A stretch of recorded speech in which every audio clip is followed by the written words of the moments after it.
গরম গরম মোমো খেতে কার না ভালো লাগে। সেই মোমোটা যদি হয় আবার গ্রিন কালার, তাহলে তো দেখতে যেমন অসাধারণ লাগে, খেতেও কিন্তু অনেক টেস্ট। গ্রিন কালার মোমো করেছি, তাও আবার ফুড কালার ছাড়া। হ্যালো এভরিওয়ান, আসসালামু আলাইকুম। আমি মোমো তৈরি করার জন্য এখানে 2 কাপ ময়দা নিয়েছি। তার ভিতরে দিয়েছি স্বাদ মতো লবণ আর দিয়েছি 1 কাপ পরিমাণ টক দই।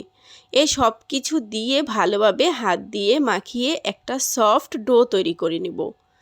এই ডোটার দিকে একটু খেয়াল রাখতে হবে, ডোটা যেন খুব সুন্দর সফট একটা ডো তৈরি হয়।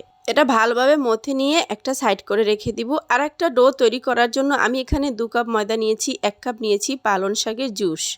এটা আমি ব্লেন্ড করে একটা ছাঁকনি দিয়ে ছেঁকে নিয়েছি।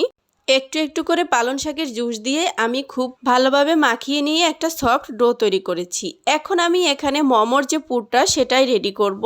সেজন্য একটা প্যানে তেল দিয়ে গাজর কুচি দিয়েছি, তারপরে দিয়েছি বরবটি কুচি, মরিচ কুচি, আর দিয়েছি এখানে পেঁয়াজ কুচি। পেঁয়াজটাও কিউব করে কেটে নিয়েছি। আদা রসুন বাটা 1 টেবিল চামচ, তারপরে দিয়েছি স্বাদ মতো লবণ, আর দিয়েছি চিকেনটাও আমি নাইফ দিয়ে ছোট ছোট করে নিয়েছি। আরও দিয়েছি চাট মশলার গুঁড়া 1 টেবিল চামচ, তারপরে ধনেপাতা দিয়ে কিছুক্ষণ নেড়ে চেড়ে এটা ভেজে নিয়েছি। বাস, মোমোর পুর কিন্তু রেডি হয়ে গেছে। এখন আমি একটা বাটিতে তুলে একটা সাইড করে রেখে দিয়েছি। এখন মোমো বানানোর জন্য আমি একটা রুটি তৈরি করে নিব। তো একটা বেলনা দিয়ে ভালোভাবে একটা সুন্দর একটা রুটি তৈরি করে নিব। আমি এই মোমোগুলো একই সাইজের বানাবো, তাই আমি এরকমের একটা ঢাকনা নিয়েছি। এটা দিয়েই আমি একই শেপের গোল গোল করে মোমো কেটে নিব। গ্রিন কালার রুটিটাও তৈরি করে নিয়েছি। এখন ওই একই কাটার দিয়ে আমি এটা কেটে নিয়েছি। এখন মোমো তৈরি করার পালা। তো আমি সবগুলো এভাবে কেটে নিয়েছি গোল করে।